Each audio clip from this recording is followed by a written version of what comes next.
Assalamualaikum warahmatullahi wabarakatuh. Kali ini penulis ingin bahas soal modif kirian ya,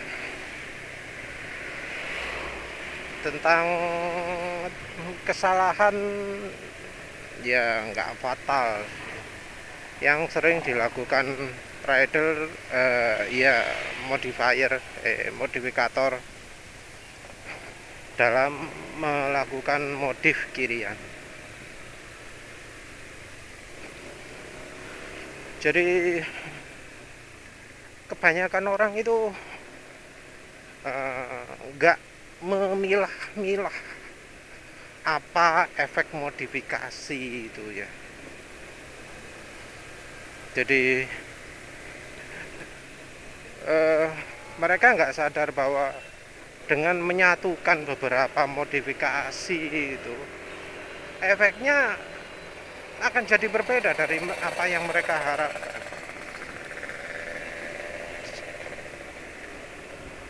Jadi kan misalnya ya, orang tahu bahwa pakai per kopling lebih keras, per CVT lebih keras itu bisa bikin akselerasi meningkat. Terus tahu juga ngerubah per kopling, per kampasnya itu dengan arah yang ringan akan membuat lebih cepat. Nah itu kalau digabungkan apa yang terjadi?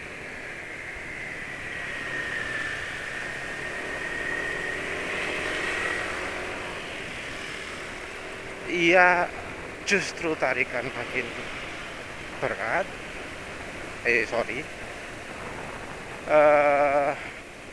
Itu rasanya yang terjadi adalah banyak slip kopling ya, karena kampasnya jadi lemah dan tarikan bawahnya jadi kuat. Jadi malah ada muncul penyakit gerdek.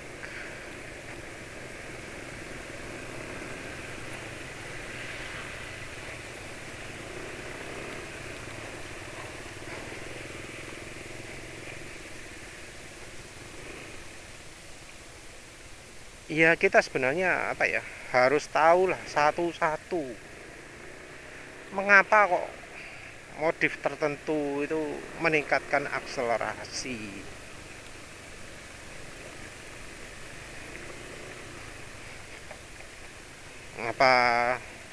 Modifikasi melicinkan tempat yang rollernya itu, tempat gelindingannya roller itu, kalau dilicinkan bikin makin baik juga. Soalnya ada yang malah misalnya ya cerita Aerox-nya itu nggak bisa stasioner, nggak bisa RPM-nya nggak bisa terjaga gitu. Nah, katanya solusinya sederhana, dengan bobot asnya atau berapa gitu, 1 mm, udah itu tok cukup. Ya mau nggak mau lah harus diakui bahwa CVT itu kompleks banget ya, nggak kayak manual yang pakai rantai atau driven belt itu. Kalau pakai driven belt itu kan ya wes, rasionya ya tergantung rasio depan dan belakang. Depan berapa mata, belakang berapa mata. Kalau pakai gear juga sama, depan berapa, belakang berapa. Jadi ya kita harus kenal lah satu-satu mengapa kok suatu modifikasi itu bikin motor akselerasinya makin kencang.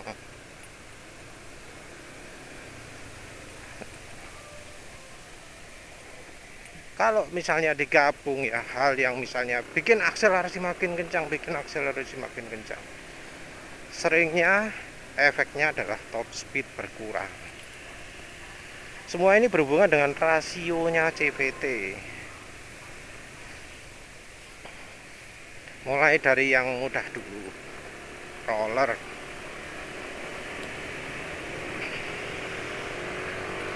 Roller itu efeknya adalah membuat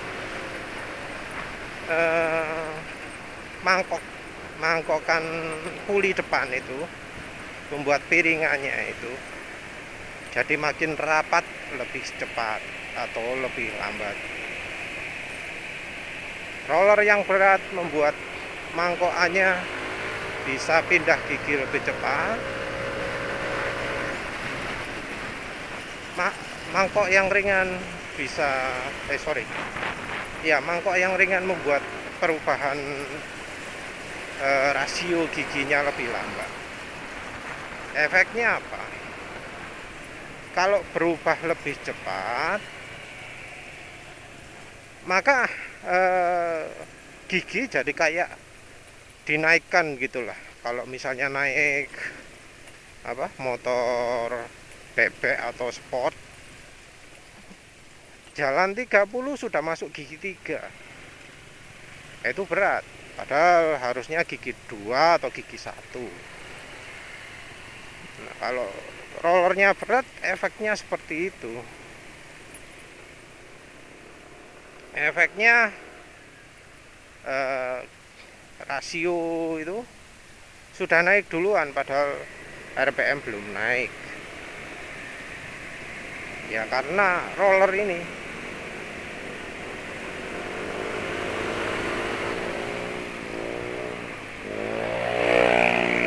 wah, ada vario.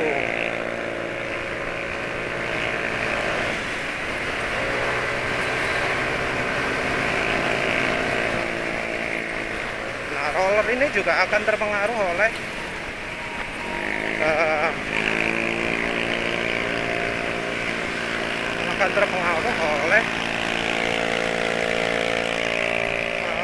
per CVT nya juga. Jadi karena roller ini akan beradu kekuatan dengan per CVT. Per CVT yang ringan akan membuat rollernya itu lebih mudah bergerak walau beratnya nggak berubah. Roll CVT yang berat, yang keras, itu akan membuat roller yang berat pun jadi sulit bergerak.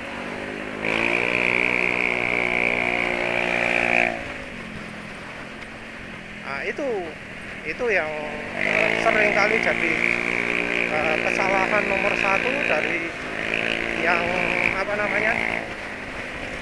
yang modif CVT. Mereka sering melakukan modifikasi roller dengan per CVT barengan. Ini namanya membuli ya. Motor dibayang-bayangi padahal jelas dia nggak bisa ninggal. Jadi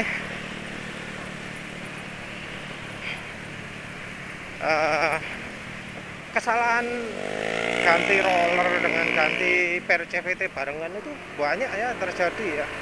Penulis sering dapat komenan di blog itu, nyesel ganti barengan, ternyata gak banter motornya, maksudnya kecepatan top speednya itu berkurang.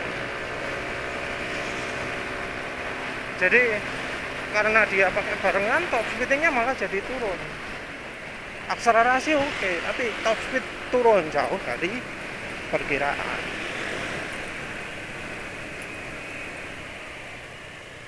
Ya karena yang satu per CVT itu mempengaruhi, yang kedua roller itu juga mempengaruhi. Kalau digabung ya dikalikan lah bukan cuma dijumlahkan tapi dikalikan.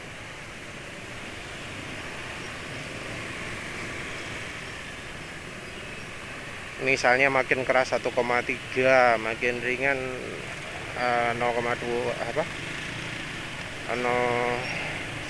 Makin keras 0,3, makin ringan 0,2 dikalikan 1,3 kali 1,2 gitu.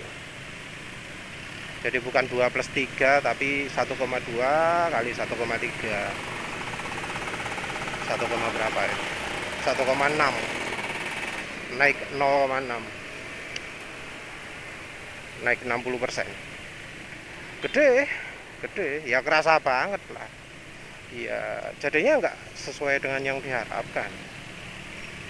Kalau 2 plus 3 kan 5 ya,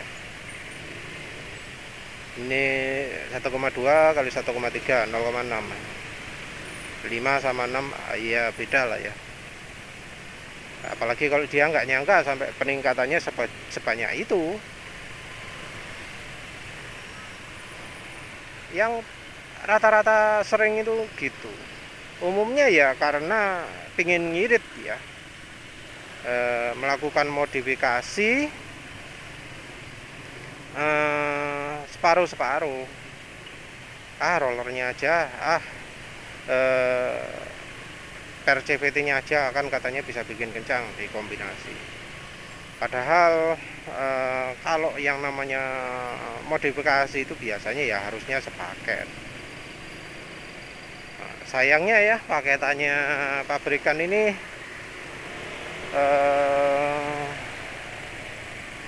gimana ya,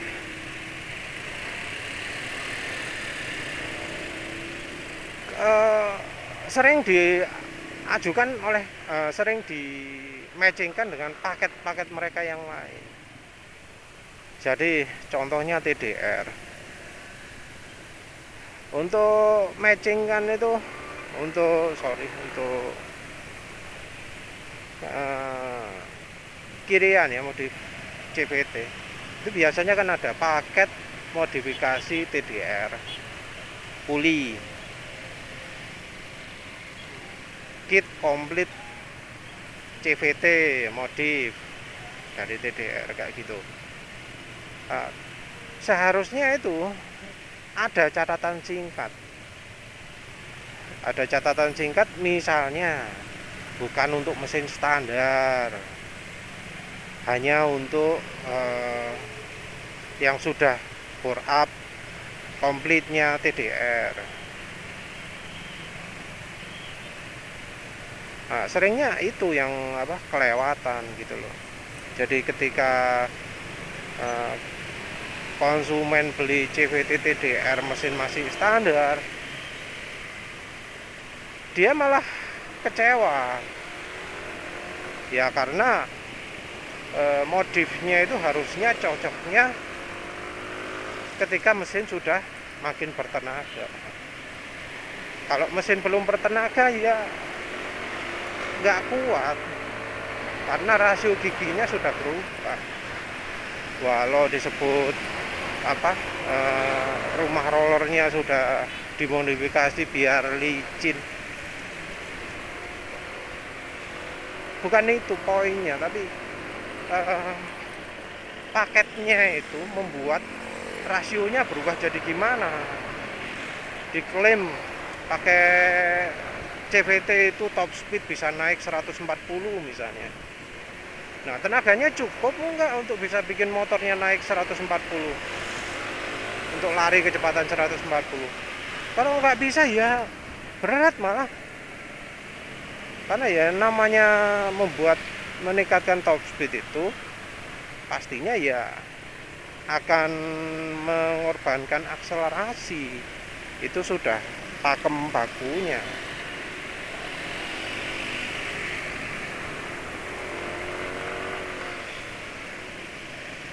Walau CVT rumit juga, karena untuk akselerasi itu caranya macam-macam.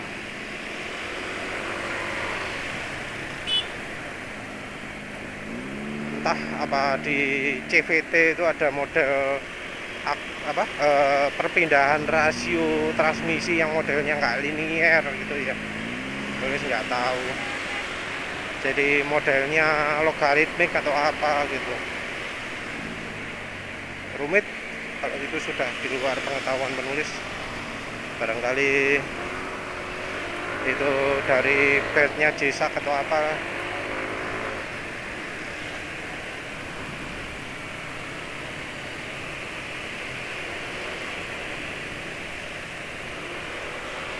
Itu ya, jadi part modifikasi yang harusnya sepaket kita beli nyicil, rollernya dulu, beltnya dulu, ya nggak akan memberikan hasil yang memuaskan gitu loh. Pasti ada yang kurang, pasti ada yang bermasalah, karena apa ya, harusnya modifikasi itu tidak secuil-secuil, kecuali kalau kita ngerti apa yang kita inginkan. Balik lagi ke cerita.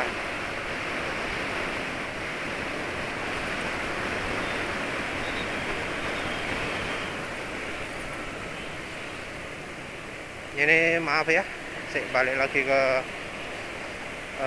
sadunya. Tadi kan penulis nambahkan sadu, sempat berhenti sebentar. Nah itu setelah ditambah sadu, mesin jadi halus lagi ya.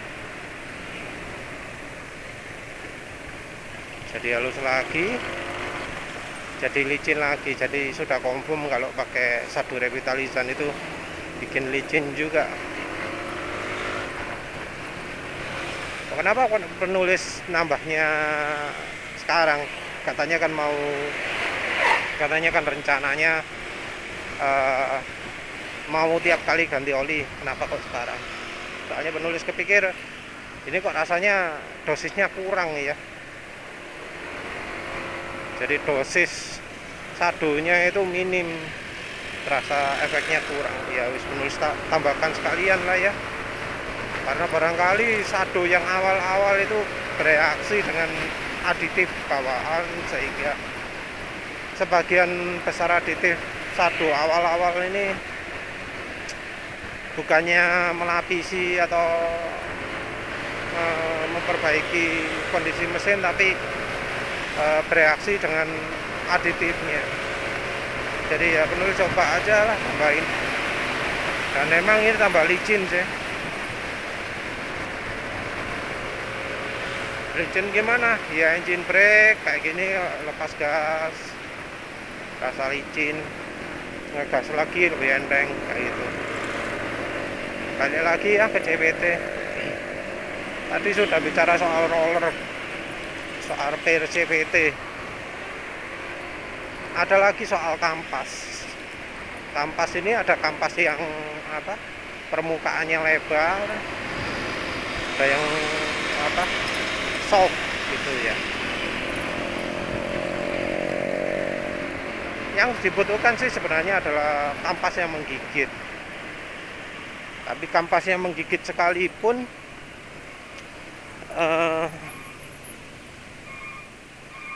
nggak bisa ya 100% enak gitu. Ya namanya kampas kan dia berdasarkan gravitasi ya guys, kayak sentrifugal ya. Terus belum lagi kalau kita lepas gas. Nah, saat kita lepas gas itu kan mesin ngerem, tapi CVT pingin muter. Nah itu bisa terjadi ngamplas. Jadi dari sisi CVT nya dari kampasnya ke rumah kampasnya itu jadi bergesekan ketika kita lepas gas, karena ya tekanannya nggak besar, karena perputarannya saling melawan, dan melawannya itu berlawanan arah.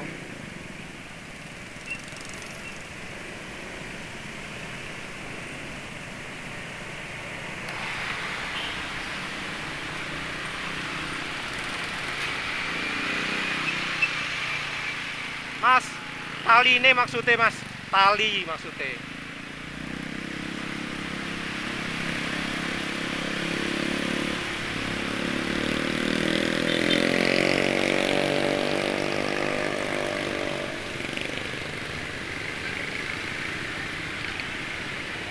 ya yang talinya turun ke aspal gitu biasanya nggak sadar ya, entahlah orangnya bakal tahu atau enggak. Soalnya tadi sudah diingatkan, penulis ingatkan lagi nggak sadar ya, nasib lah ya. Kalau turun begitu ya sebenarnya nggak bahaya sih ya, kecuali kalau pas ada kayak lubang, kayak lewat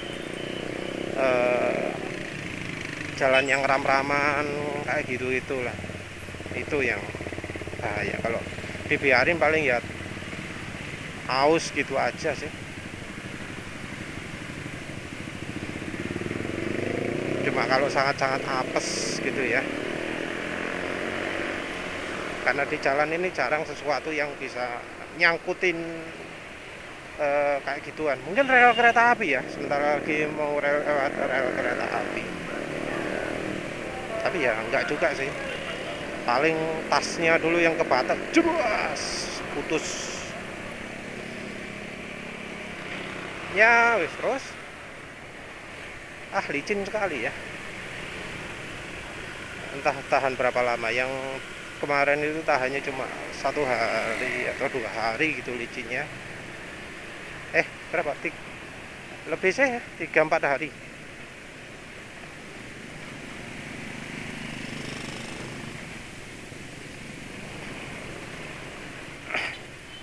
Jadi Kampas itu ya penulis pernah jelaskan sebelumnya soal revenue dan apa itu dokter puli clutch ya.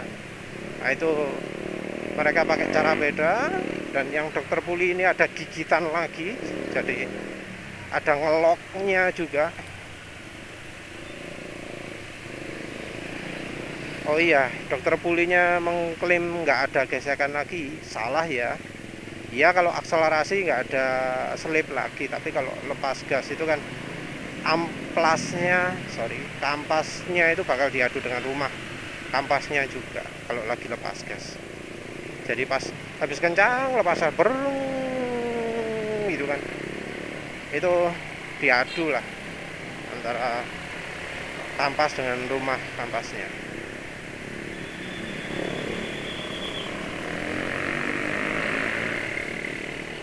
Nah, terus dari per ini jelas ya, kalau pernya keras dia itu akan membuka dari kampasnya ini,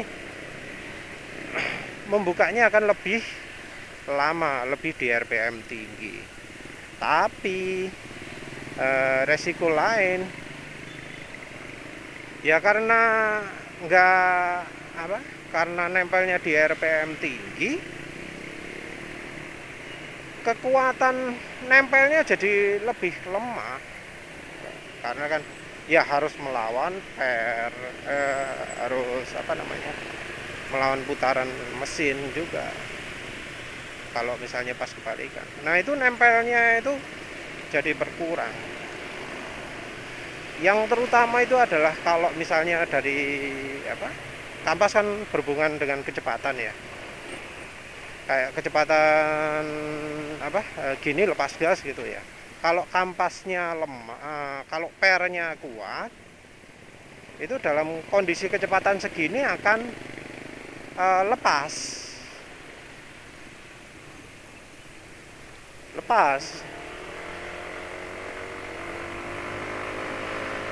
Terus digas lagi, misalnya habis gini ya, kadang ada yang saking kerasnya lepas gas posisi gini, kampasnya itu udah lepas dari rumahnya. Begitu digas lagi mulai gigit lagi. Nah, kelemahannya yang model seperti ini adalah, nah ini jadi bikin ngadu terus antara kampas dengan rumah kampasnya. Ya nggak peduli kampasnya model nggak peduli clutchnya model dokter puli kayak model revenue, kayak kalau terlalu lemah jadi sering ngadu, jadi sering membentur-bentur kan, antara kampasnya dengan rumah kampasnya. Jadi kalau bisa ya,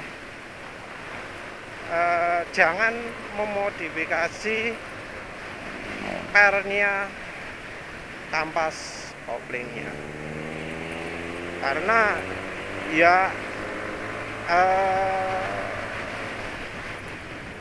mungkin emang bisa nyentak dari gini, lepas gas, begitu gas lagi cek gitu ya, langsung nyentak wut gitu ya. Tapi itu artinya kampasnya jadi sering diadu dengan rumah kampasnya. Efeknya ya ke rumah kampasnya bisa overheat, berubah bentuk macam-macam. Makanya apa kayak Polini Mausi itu jual rumah kampasnya pakai pakai pendingin. Sisi lain ya kampasnya jadi cepat habis juga cepat muncul serpihan, dan akhirnya ya muncul penyakit beredek. Kalau misalnya pingin meningkatkan tenaga ya jangan pakai cara itu ibarat kalau orang itu pakai setengah kopling itu kan ya emang akselerasi mantep banget, tapi kampasnya sih yang kena. Kalau tenaganya sudah gede banget, orang nggak mainan kampas lagi, karena kampas sebagus apapun ya nggak kuat kalau digitukan terus. Orang makanya larinya udah modif ke mesin. Kalau memang butuhnya seperti itu, ya modif mesinnya. Ya jangan tiru-tiru pembalap yang tiap habis balapan ganti kampas. Kita nggak bisa seperti itu. Harian yes, kalau yang untuk itu pakai kopling biasa aja lah. Jangan nunggu mesin gereng baru kegigit. Karena ya hubungannya dengan keawetan ya.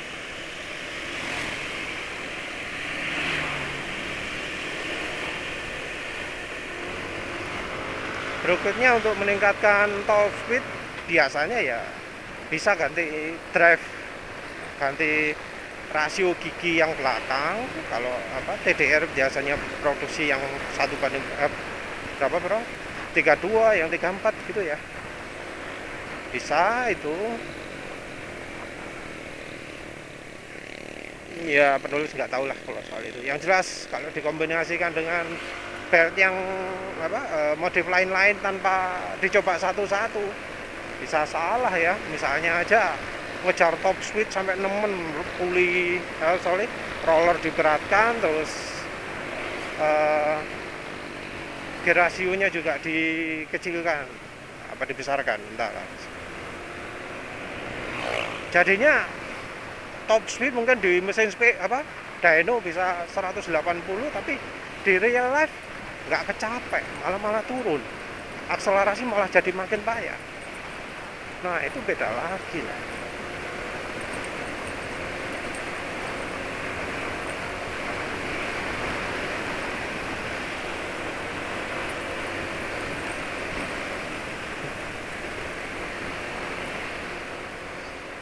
Ya apalagi belt ya, belt itu bisa ada yang dilebarkan, ada yang dipanjangkan. Kalau lebar maka rasionya akan jadi lebih kecil, kalau dipanjangkan rasionya akan jadi ringnya akan lebih besar, jadi top speed bisa dapat. Belt dikecilkan bisa meningkatkan top speed juga, karena ya dia bisa mencapai rasio yang lebih tinggi. Tapi tentu ada syaratnya ya. Syaratnya adalah ya nggak bablas dari pulinya. Karena kalau bablas dari puli kan ya lepas, kalau sudah lepas ya nggak akan bisa jalan lagi motornya. Ada berapa lagi? Ada banyak. Ya wis lah, itu aja ya wis. Pokoknya kalau modif, kalau misalnya sebagian ya satu-satu aja sekalian, kecuali udah satu paket brek itu ya wis terserah. Nah, kalau misalnya mau nyicil-nyicil, ya satu-satu, jangan dua-dua, jangan tiga-tiga, tapi satu-satu. Rollernya dulu atau pernya dulu, pilih salah satu, jangan barengan. Ya wis lah, begitu saja. Maaf, harusnya lebih panjang lagi, tapi udah nyampe. Terima kasih udah menonton. Assalamualaikum warahmatullahi wabarakatuh.